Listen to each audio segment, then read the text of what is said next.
So, Jeet, let's start with the premise of that we are not really properly counting the deaths from COVID 19. Now, this cuts both ways. If I'm to believe some on Twitter and some who are at the, I guess, most widely watched cable news outlet in America, we're probably seeing inflated numbers of people who died from COVID 19. It's just a coincidence that we're being struck with this virus and more people are dying. And we shouldn't make anything of that. But I don't know. Do you want to even address that, or should we just bypass that altogether? No. I mean, I think it's good to actually put everything together. Like, what do we mean by the fact people are dying of COVID-19? Now, it's important to realize that there haven't been enough tests. Like, everyone acknowledges that, and because there hasn't been enough tests, even in the places like New York, where there's a fair bit of testing, there's some rationing going on, where the people that are tested are the ones you can help. So the ones who go to the hospitals, and if someone dies in a nursing home or a private residence of COVID-19 and they're dead, you don't necessarily test them, or at least you didn't until fairly recently, because you're wasting a test, right? Now, if you're doing a normal analysis of a pandemic or a war, what you calculate is the excess deaths. Like, you look at the number of people who normally die in a place in a year, and then you find out how many people did die, and then you have some sort of sense of that. And there's been some of that being done. There's some scholars are doing that in Italy, and what they're finding is that, like in a village where normally 30 people die, there's 150 more deaths, but only 30 of those are classified as COVID-19, which means that they're undercounting by there's 3 or 4 times more COVID-19 deaths than there would be otherwise. Likely. And in New York, this local publication, a fine publication, Economist, did some research, and they found out that excess deaths are about twice the number in some places of what COVID-19 deaths are. Wow. Now, you could say that some of those deaths are not necessarily COVID-19 in the sense that, you could have someone who, say, has a heart attack and would normally have lived if, the ambulance came in time, but the ambulances are so tied up that it didn't get there in time. But to my way of thinking, that's actually also a COVID-19 death, right? It's the Right. death that you have. It's almost like an undercount. Let's step back, though, and talk about that. Maybe that might be a helpful thing to address. That, A, what it means to die from COVID-19, A. B, what the being in the throes of a pandemic does in terms of creating other deaths, right? I mean, because one of the reasons why we're flattening the curve is not going to implicate any the relationship between our medical ability to treat COVID-19 or not. Well, it's simply going to be more of a practical question. We flatten the curve so that our capacity is not overwhelmed to treat more people. So once you hit that overcapacity. That's exactly right. I mean, the whole point of this exercise right now is you got to save the medical system, such as it is, right? You got to otherwise, if you just let the disease run rampant, it's going to die. And even like Boris Johnson, who's a bit of a right-wing Neanderthal, when he came out of it, he gave a speech and he said that the NHS, the health service there, is like the beating heart of the country. And that the whole effort is to save the most essential part of society, which is the healthcare system. Because, I mean, if you just think about it for 5 minutes, even if you're not going to get COVID-19, if your society doesn't have a healthcare system, then, you yourself could, and all your loved ones could very easily die. Or at the very least suffer a great deal of pain. So yes, the whole effort is to save the healthcare system, and now some of the people who are in dying of COVID-19, they have other ailments. I mean, I guess the technical term is comorbidities. Like if you have diabetes, if you're overweight, if you're an older person, especially. But again, I mean,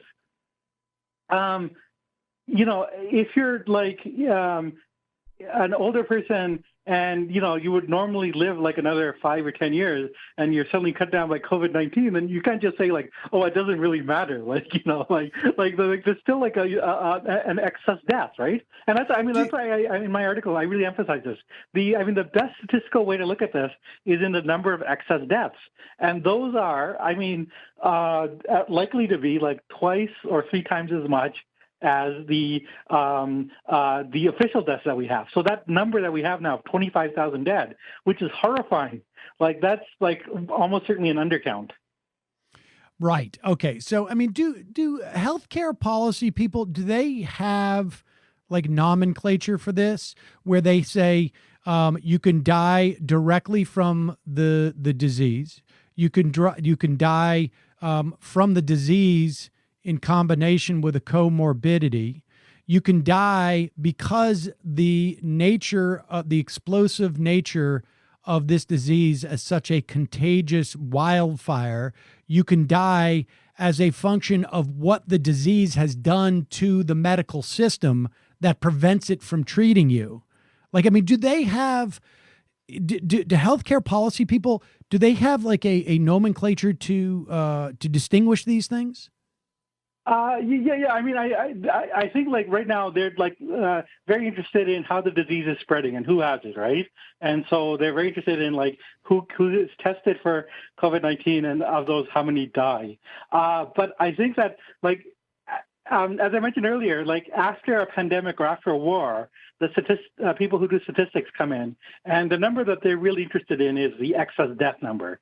And they'll work like, they'll look at that deeply, and there'll be some complicating factors. Like obviously, like fewer people are dying of car accidents right now, right? And so you factor that in, and but I mean that's the real like none of this. I think the best like non-technical term, and it's easy to understand, is excess death. How many more people are dying than would otherwise have not died if this thing didn't exist, right?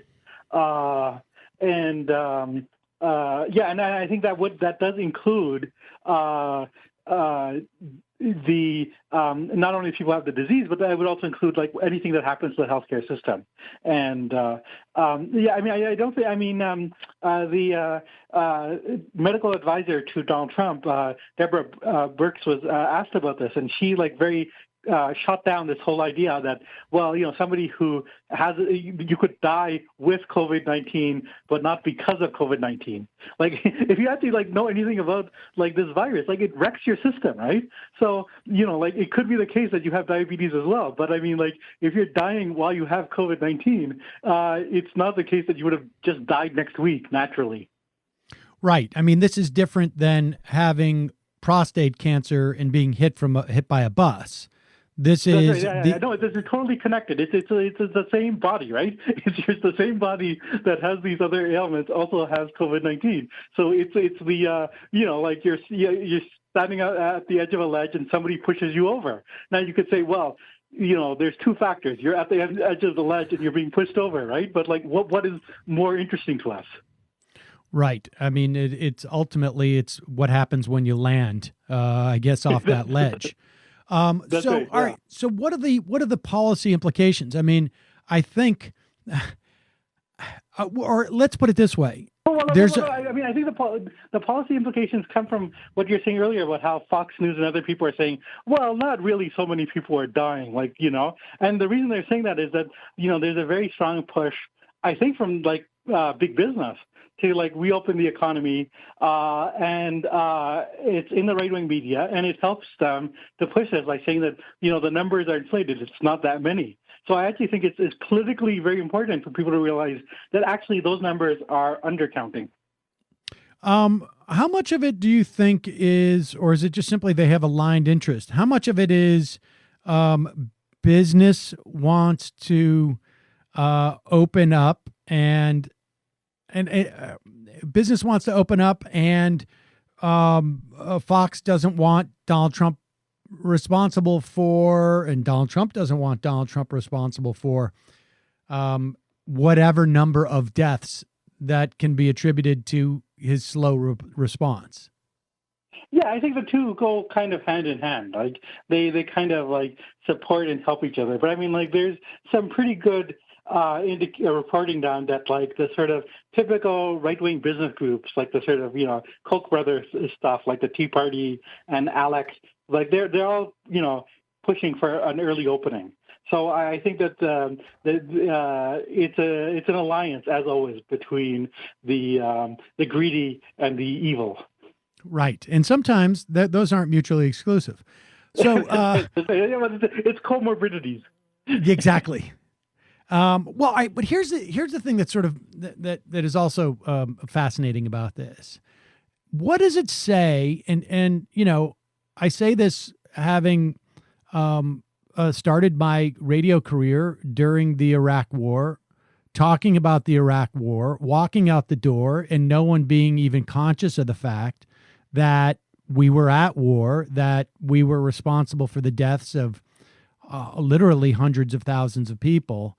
And of course, every year in this country, we have anywhere from, I guess, 40 to 60,000 spread out over an extended period of time.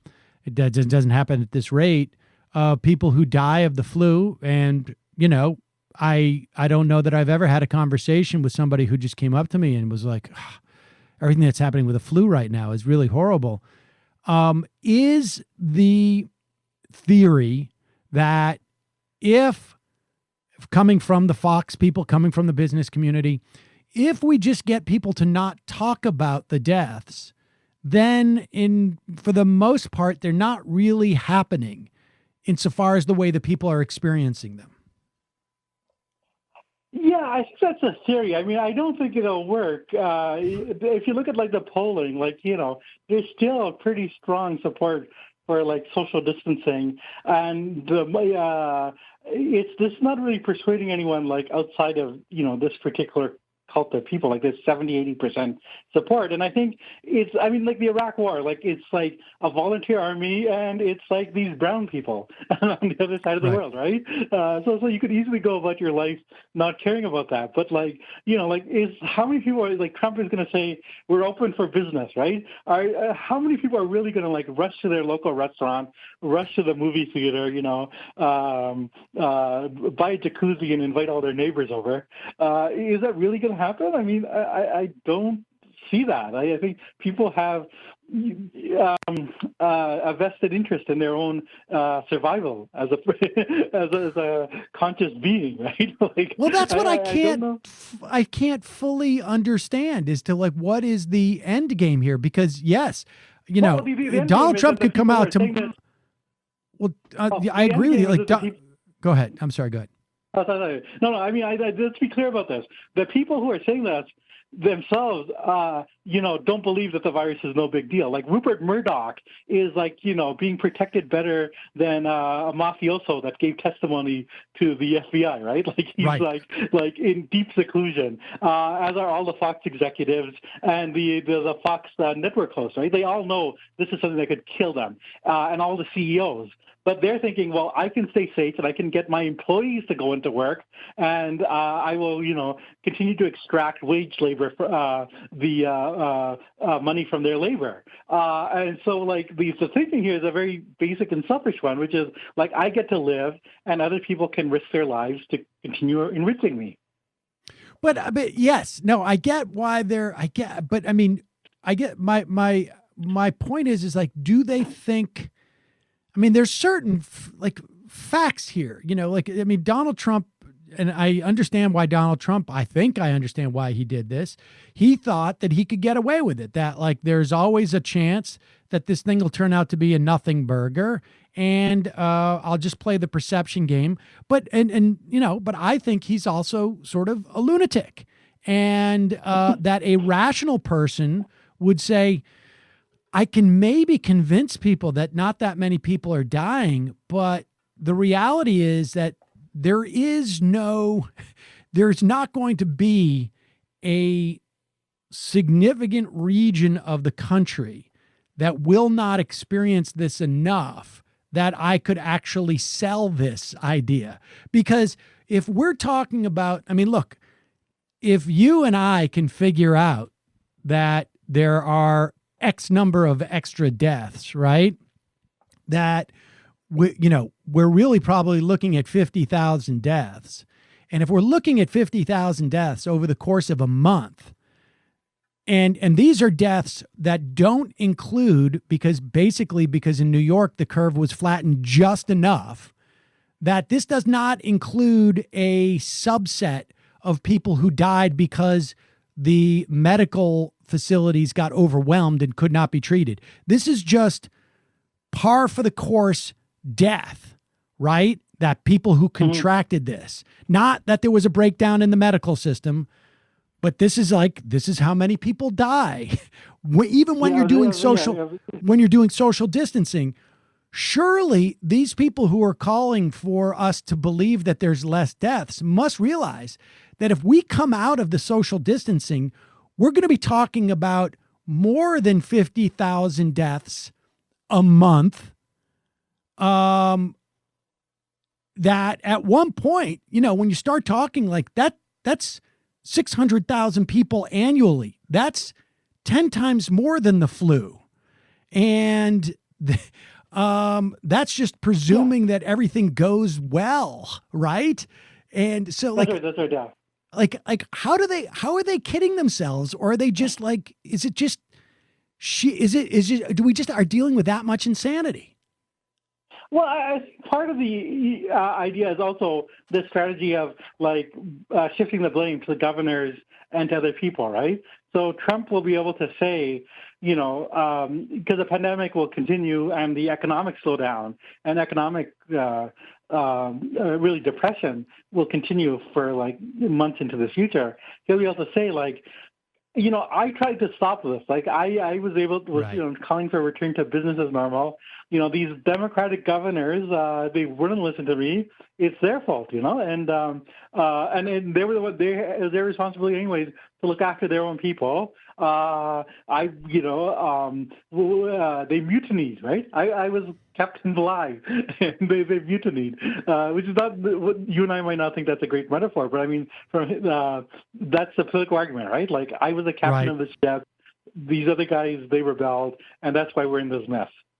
So the underselling is less to achieve. I mean, that's what I was asking about an end game. That it makes much more sense when we're just trying to create a narrative fiction to relinquish blame. I mean, this is the functional equivalent of, I guess. Hey, our house didn't burn down. I told you it was a waste of money to spend all that money on fire insurance, to pay for a fire department. And that's basically what the game is here. It's to set up essentially the buck stops over there when it comes to the economic implications of what we're about to go through. I think that's a large part of the logic. But I mean, I also do think there's some indication that there are these business interests that do quite insanely, want to reopen the economy. I mean, it makes very little sense because you can't really even do it, right? It's not, people are not going to go to work no way. And risk it. No, yeah. So I just think it's, yeah. So I mean, but I do think that some of these people are insulated enough that they actually think that they can have a society where other people will die in large numbers, but the economy will continue to function and in their favor. So yeah, it's a little bit terrifying. Actually, let me strike that. It's very terrifying. Jeet Heer from The Nation magazine. I'm reminded of the ending of Dr. Strangelove, where they try to convince the president that, well, actually, we could survive a nuclear war. There'd be 20, 30 million dead tops. Well, we'd be in our tunnels, and we'd have a lot of beautiful girls, so we can recreate the human race, and things will work out fine. Well, there we go. Jeet Heer, thanks so much for your time today. I really appreciate it. Stay safe. Thank you. Say, and for all your listeners as well. Like everyone, take care, and you remember your health and the health of everyone around you is the most important thing. Indeed. Thank you, Jeet.